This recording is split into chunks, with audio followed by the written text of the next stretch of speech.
up, people? How you doing? I hope you're having a fantastic damn day. Welcome back to the channel. Today we'll be talking about Borussia Dortmund's 4-3-3 attacking formation. Now, I would just like to say on record, I think that this formation is slightly better than the 4-1-4-1 system that we made a few months ago.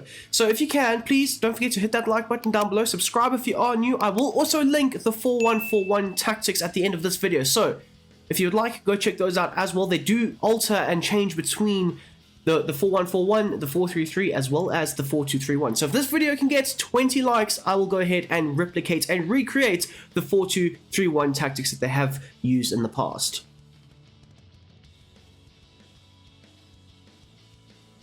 So for the formation going forward, it is a 4-3-3 holding. I've made no real or special changes to it. It's one goalkeeper, two centre-backs, two full-backs, one DM, two central midfielders, one striker, and then of course two wingers. Now for these tactics going forward, they do have and resemble very similar aspects to what the 4-1-4-1 did. So you will see quite a few similarities between the two. So starting off with the tactical vision being set to custom, like I said before, I don't really think that Borussia Dortmund's their tactical side of things, I don't think it fits into a gegenpressing system specifically, or even a wing play system specifically. So I think custom best replicates and incorporates everything that Borussia Dortmund are trying to implement on the field in real life. As for the defensive style, I've gone with it set to balance because they can look to be very aggressive with their press, looking to implement it immediately after the turnover of possession, win it back very effectively and hype the field, and then obviously look to transition. Or at times, especially against the likes of PSG, against the likes of Newcastle United, they were quite happy to drop back into their structure, into their system, make sure that they were very hard to beat and break down.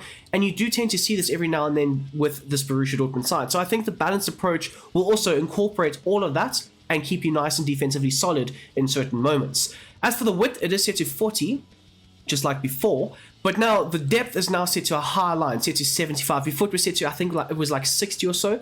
But this time, what I have noticed with this 4-3-3, they tend to be quite high up the field, quite attacking. The likes of Schlotterbeck as well as Emre Can, who have been playing as the centre-back pairing of late, they do tend to get nice and high up the field and more or less try and sit on the opponent's, on the halfway line, or if not, in the opponent's half. Obviously, this does help with the ability for your fullbacks to get nice and high up and very involved in the attack. It also helps you pin the opponents in their half and make sure that you more or less try and keep them there. Although I will say this, you are going to be susceptible to the counter-attack, which in all aspects of Bundesliga football, teams tend to leave quite a lot of space in behind them. So yeah, there's no real major shocks to that. As for the offense, the build-up play is set to fast build-up, and I have seen quite a few times, especially with the likes of this Borussia Dortmund side, they do tend to try and implement a quick build-up play. If they can launch the ball forward into the forward line, trying to beat the opposition's back line, have those forwards make those runs in behind, they will tend to do so very efficiently and effectively. As well as with the fast-paced build-up, you want to try and incorporate your fullbacks in the attack as much as possible, and this does tend to get them nice and high up the field. As for the transcreation, it is set to direct passing, which goes hand in hand with the ability for them to play those balls in behind the opposition, trying to exploit that space that the opposition tend to leave in behind them more times than not. As for the width, it is set to 70, just like before, as well as players in the box set to 4 this time. So of course you have your front 3, and then one of your number 8s will be making that attacking run. In the gameplay above, you do see Marcel Sabitzer make those attacking runs a bit more, even though his instructions are set to a bit more of a balanced approach, whereas the likes of Julian Brandt will be the guy making those deeper runs into the final third more times than not. As for corners and free kicks, as per always, it is set to 4.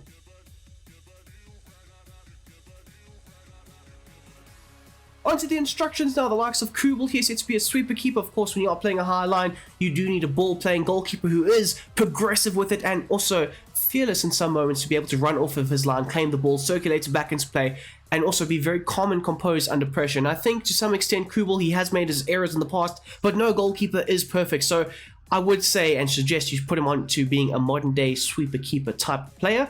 As for the saving on crosses, I've set it to balanced. He has, been a bit shoddy in the past, but again, what goalkeeper hasn't, right?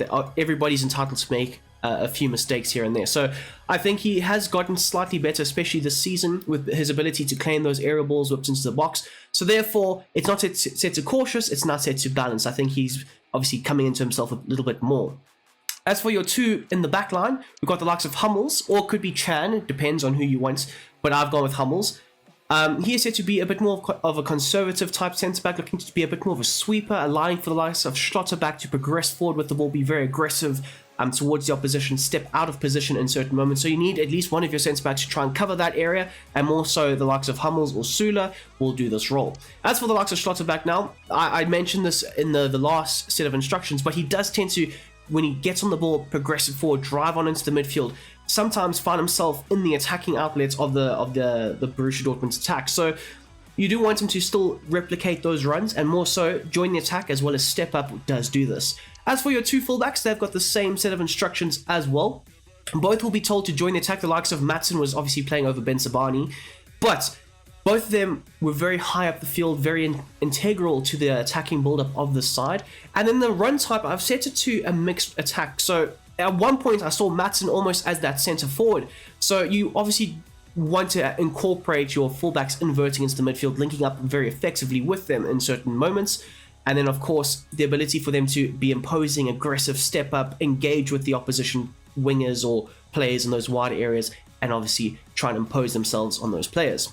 As for your right-hand side, the fullback, Wolf, he is set to join the attack just like the left-hand side, as well as the run type is also set to mixed attack. Although I will say this, Wolf is more known to be the overlapping fullback, so maybe you can get away with him not inverting but overlapping more times not. But again, I've set it to a mixed approach because I think that he does tend to do slightly less inverting, yes, but at the same time he still can do it.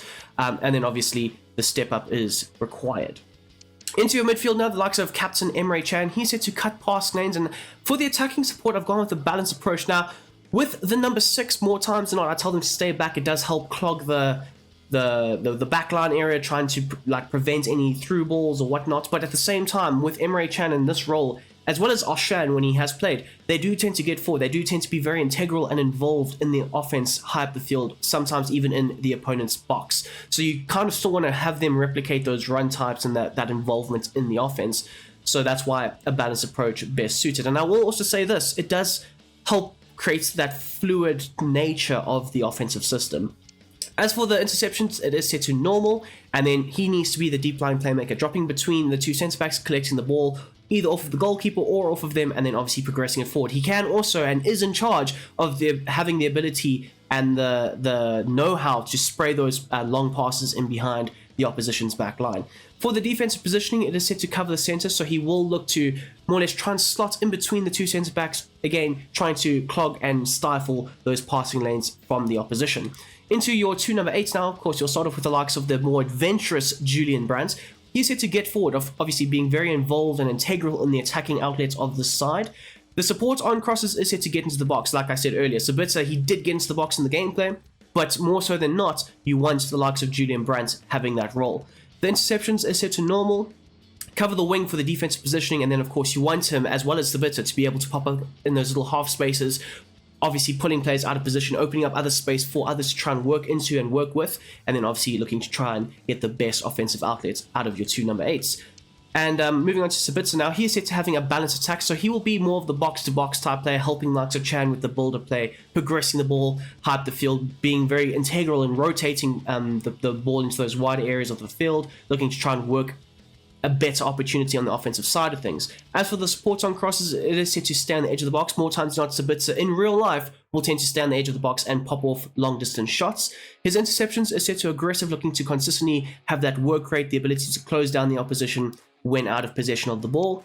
Cover the wing, of course, just like with Brandt, looking to try and help out in those wider areas of the pitch. And then just like with the other number 8, he is set to have a free roam role. Onto your two wingers now, they also have the same set of instructions. Both are set to a basic defensive support, so yes, helping out and helping back when required or needed, especially against the bigger sides, the likes of Newcastle, PSG, the likes of Bayern Munich, the wingers do tend to come back. So I would probably say when using these tactics, if you do use these tactics, when you are playing against those bigger sides, come to your instructions and then instruct them to come back on defense. As for the chance creation, it is set to a balanced width, so they can choose to cut inside a bit more or potentially have the ability to stay a bit wider. I know the wingers do tend to hug the touchlines every now and then, especially if the fullbacks do invert, but this is why you've gone with the balanced width, so it can have that either or approach. But most importantly, with these wingers, Very similar to how Liverpool played a few seasons ago, where the wingers were very much the outlets in the side. You want them to be able to get forward. You want them to be able to get in behind, exploiting the opposition, using their raw pace at times to try and break down the opposition's defense. As for the interceptions, it is set to aggressive, and then also, just like with Liverpool in the past, you want your wingers making those late runs into the box and getting into those attacking areas to try and score those goals. As you will see here for your left midfielder, he is set to the same set of instructions as well. Onto your striker now. Finally, he is set to having a balance width, so sometimes having the ability to drift slightly wider into those wider areas of the field. But what I have noticed with this Borussia Dortmund side, they have the likes of Haller, they have the likes of Füllkrug, they have the likes of Moukoko. I mean, maybe not so much Moukoko, but the other two, they are very physical, dominant number 9. So you do want them to have the ability to have the holder play back into the opposition, use their physicality to Borussia Dortmund's advantage, and so on. You want them to be able to be very integral, more centrally, linking up play, having them have the ability to be a bit more of a bounce pass type player, where the midfield will bounce the ball off of them and they'll look to try and squeeze it around the corner to the wingers or work something out like that. As for the interceptions, they're set to aggressive, looking to also close down the goalkeeper or the fullbacks, sorry, not the fullbacks, the centre backs when required. And then with the defensive support, it is set to basic. Now, more times than not, your wingers will be the highest position players when you are looking to try and start a counter-attack. And for that to happen, you need your striker to somewhat drop a bit deeper. And again, like I said, he has the physicality to back into the opposition, whether it's at a lower rate of the field or a higher area of the pitch. You still want him to be able to do so, and also be very integral in standing the ball up, having the ball knocked into him, holding it up, and then laying it off to one of your wingers or maybe even one of your midfielders. So yes, people, that is what I would do for a Borussia Dortmund 4-3-3 attacking formation. If you have enjoyed this video, as per always, hit that like button down below, please. It means the absolute world to me. If we can get 20 likes on this video, I will definitely do the Borussia Dortmund 4-2-3-1 system that they do tend to run every now and then. Out of 10, I would give this a solid 9. Honestly, I think the fluidity of the side going forward, it's very, very good. It's very, very high up there in terms of the enjoyment levels that you get. I played like several games with this formation, obviously testing it out and making sure that, you know, things were working the way I needed them to work, the way that obviously Borussia Dortmund are working it. And I just enjoyed playing all of those games. I don't know if it was because I was playing against a lesser opponent or what, but oh my goodness me, the enjoyment levels were astronomical. So I would give it a 9 out of 10. You guys can let me know what you would rate this system out of 10, obviously. And then, of course, as per always, please smash that like button, subscribe if you are new, and I will see you guys tomorrow.